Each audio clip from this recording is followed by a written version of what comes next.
Hello and welcome to this new video. In this video I'm going to talk to you about the memory and memory recall function on the Sony a7c. That are these numbers that you have on the dial mode 1, 2 and 3. That's about that. And just one thing in the beginning I want to tell you first. If you might see any differences in this video from the previous one, that might be because of the 80-20 challenge I'm actually doing at the time right now.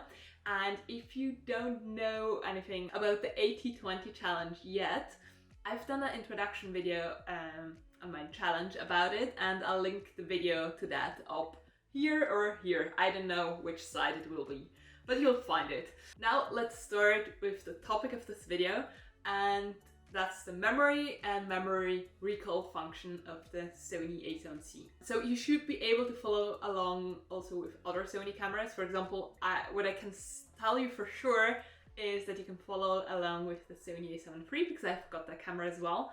And with the others I can't tell you, but I think it should be the same. It should be the same. So this function, the memory and memory recall function, is very practical because you can save often used settings you use with your camera and then recall them.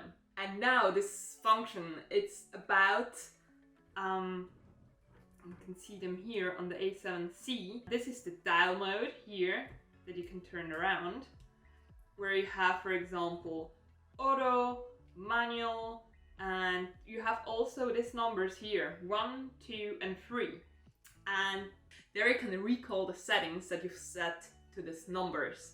And to each number, you can set a scenario that you use often while shooting with different settings. For example, in my case, I've done this all three numbers for video. So I have the number 1 here is set to 25 frames per second, and all the other settings, I'll tell you all of them later, but just for you to have an overview or an idea of how I've set it up. The number 1 is for just an interview situation like this one here with 25 frames per second. And then I'll skip to number 3, but we'll come back to number 2, don't worry. Number 3 here is slow-mo for me. The a7c can't make 120 frames per second, which is slow-mo, but only 100 frames per second, but that's the highest I have. So that's the slow-mo for me with the a7c. And the number 2, the one in the middle here, I've set that to a frame rate that is in the middle. And if you're wondering, when I look over here, I can show you, I've got the notes I've made myself for this video over there. Since I've done all these 3 custom numbers on the dial mode to video, I'll put the dial mode to video. Here you go. And now that was the first step. So now we go inside the menu. We're already on the right page, so it's the second tab from the camera. That's the movie 1. And there we have the file format, and you can choose between 4K and HD. All the 3 memory recall numbers, I've set them with the highest quality possible for the different scenarios. And so in 25 frames per second for an interview situation like here, I go for 4K. Just below the file format, you have the record setting. And when you go in here, so there is 25p. 25p stands for 25 frames per second. With 25p, you can kind of make a slow-mo out of it. If you want to make a slow motion clip, then you need more frames per second so that you'll have still a fluid image, that it's not choppy. But with that, then you need, for example, 120. That's the common slow motion frame rate. And we'll look at that later, because now we're setting up the 25 frames per second for an interview situation. So if you're wondering, here on the left is what I said before, that is 25p, and here on the right, the number with the M stands for megabits per second. And I've looked it up. In general, it's the higher this number is, the better is the quality, but the more space it will use up on your hard disk. I've chosen to go with the highest megabits option, and I've done great in my workflow. That's why I've chosen the one with the 100 megabytes. Next, we'll look up the shutter speed, and there is a rule for that. So the rule says to shoot double your frame rate for the shutter speed. So we have 25 frames per second, 25, the double of 25 is 50, so we'll set the shutter speed at 1/50. Alright, let's do that. The shutter speed is down here. I've set it here to this dial. You see now that the numbers are getting orange, and then I can change them. And I'll just go down to 1/50. Next up is the aperture, and I recommend you, when you set up these numbers, to use the lens you have with the widest aperture. Right now, I can't use my lens with the widest aperture because I'm recording with this lens, but you will have the lenses you have at your disposal. So just get the one with the widest aperture. The widest aperture means that the f number is the smallest. For example, for me it would be f1.4. That's this lens here. And now this lens here is f4. It's not as wide, but that's what I have now. So now it's all about this number here, the f number. And now it's 5.6, and I've told you that this camera here can go down to 4. So we'll set the minimum. Here you see the f number is orange again, and now I'm at f4. So we'll set the aperture as well. For you to understand what I said before, why should you pick up the lens that goes the most wide open, or the widest open? Imagine that you've set it up with another lens that goes, for example, only to f4. With me, for example, with what I'll do right now. But I have a lens that goes down to f1.4. So if I've set it up with the f4 lens, even afterwards when I put on my lens that goes down to f1.4, it will always start at f4. Then I would have to change it manually, but while we're setting up these numbers here, that will be faster. So I'll be faster with the f1.4 lens on this camera when I've set it up also with f1.4. So that if I put on that lens, I'll have it immediately. Next up, what I do is the auto white balance, or the white balance, and I've just set the auto white balance. So I've set that.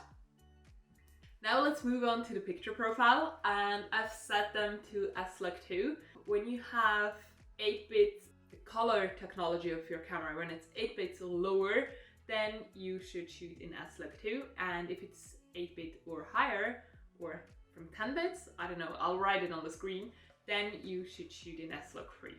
And I've watched a video from Becky and Chris, and they show how to set up the S-Log2 and what they recommend. And I just followed that, and now we'll go through and I'll show you what that includes. We'll look up the picture profile in the Sony menu here, and I've just found it. It's in the first camera tab and on page 11 out of 14, and it's the bottom one. So we'll go in here, and now S-Log2 is on PP7, picture profile 7 here, and when you go on the control wheel on the right, then you'll see all the information that are set to this picture profile. And here you see on gamma that it's S-Log2, that's what we want. Color mode, S-Gamma mode is fine, saturation is good as well. And now down here, before I've changed it, you'll probably have the detail level to -7, and I've set it to 0 because Chris from Beck and Chris in this video said that they've made better or achieved better results having it to 0, because in post they weren't able to get the detail back as good as if it was set to 0 here. So I set that, and now we need to go back because we're in the detail, that all, and we can go back, and now we're here on the picture profile 7, and I'll just hit enter in the middle, in the center of the control wheel. There's this button like this, and now you see picture profile and PP7 over there.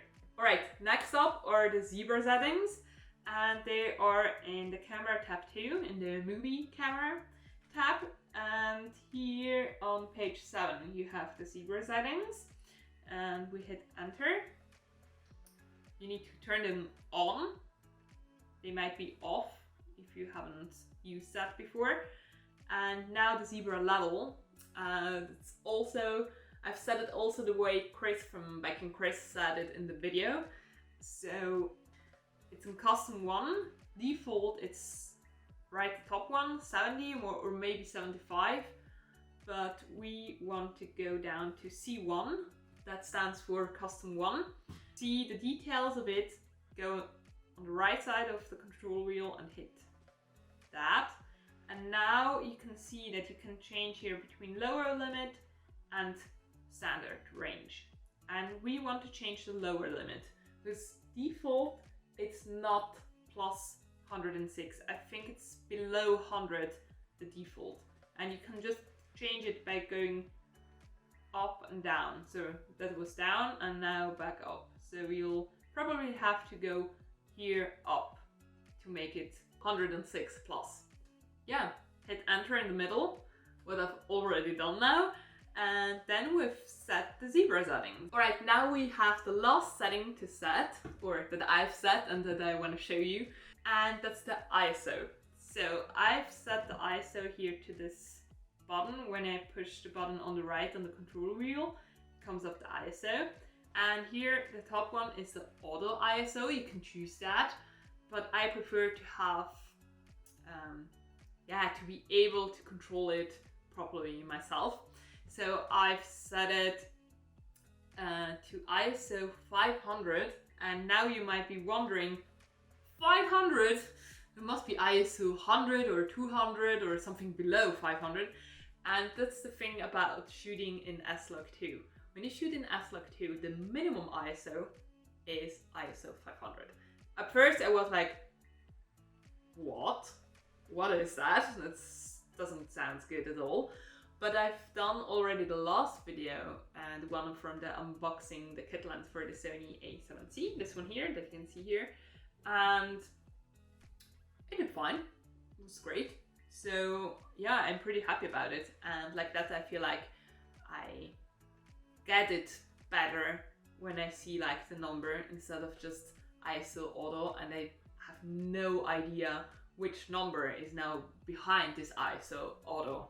So ISO 500, enter in the middle, and now you see that over there. And that was the last setting that I now needed to prepare in order that now all these settings that we've made, that we can save them to the number 1. That when we're outside and we want to record something, I want to make a short clip that I talk in the camera, that I can just go to the number 1 and have all the settings, and I don't need to think about, oh yes, did I have changed the ISO, the picture profile, the frame rate, and the shutter speed, and the resolution, file format, everything. It's just so many things. And with that, you just have this one number and you get it all. Right. Now to save all these settings we've set to a number on the dial mode, we need to go in the Sony menu on the camera tab number 1, and on page 3, you see that over there, the second lowest item is memory, and hit that one. Don't worry, it's a little bit crazy, but I'll just go through the different things so that you get to know how it works and what everything stands for. So we have these numbers up here, 1, 2, 3. These numbers are these numbers here, 1, 2, 3. So now if I say I want to set that to the number 1 and press enter, then all the settings I've done will be applied to this number on the dial mode. You might wonder what are this M1, M2, M3, M4, and these are also possibilities to save the settings that you've set up yourself, but in this case they won't be saved on the internal memory of your camera, but on an SD card, on a memory card that you've put in your camera. I think it's cool to have this possibility, but for me, I don't need more than 3 or 2 with the Sony a7 III, and I don't like the idea to have it saved to a memory card, because if you format the memory card, then you'll lose the savings.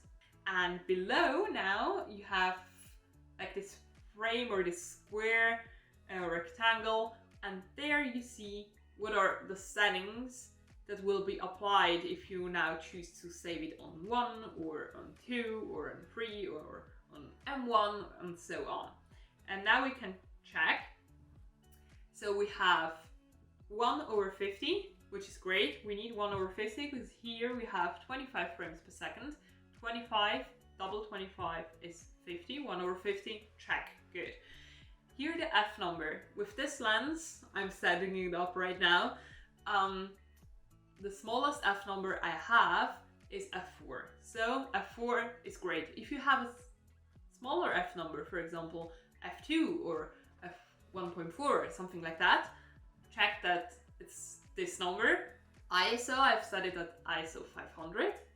It's good as well. On the right here, you have the auto white balance, AVB, auto white balance. All this other stuff here, all these other numbers and things, I don't really care about them, but here on the bottom left corner, you have PP7. That was the picture profile we set up for S-Log2. I'm setting this interview scenario to the number 1, so I'll choose 1. Here you go. Now, I've set the dial mode to manual, so that we can turn it around to the number 1 that we've just set up. And now, you can just press enter, and we have all the settings, and we're ready to shoot. And one last thing I thought that might be helpful, because I've noted this different settings for these 3 numbers on the dial mode into a notebook, so that I can just look it up very quickly and yeah, have it there. And I'll just write it for you on the screen what I've set for these 3 numbers, so you can make a screenshot and you have it. If you want to set the same settings, it might be helpful for you. And yeah, shooting in S-Log, you have this flat profile that doesn't look very flattering just without color grading. And for you, that when you're shooting, you have an idea of how this is gonna look in post when you color grade it and when you bring back the contrast and the saturation and everything. You can go in the Sony menu to set up 1, that's the second last tab, and there you have the gamma display assist. And when you turn that on auto, you can see the difference on the screen. One more thing you need to have in mind: when you record video with S-Log2, you need to overexpose it so that it will look good in post. So down here, these numbers must say +1.7 or +2. So I'm looking at how I can show you that. Like this. Yes, now you see that it's +1.7. +1.7 was fine, and +2 is good as well. But you need to look out, because if I go higher here, it still says +2, but when the +2 is jumping, then it means that it's higher, it's more than +2. So just be careful about it and look at it. Is the +2 just still there, or is it jumping? Because if it's jumping, it's not good. Right, so now I've told you everything about these 3 numbers on the a7c and how I've set them up. I hope it helped you out and that you've set up now your Sony a7c or maybe another Sony camera. Yeah, you've set up the memory and the memory recall function, and I wish you a lot of fun using these numbers now on the dial mode. And yeah, thanks a lot for watching. It truly means a lot to me, and I'll see you in the next video. Bye!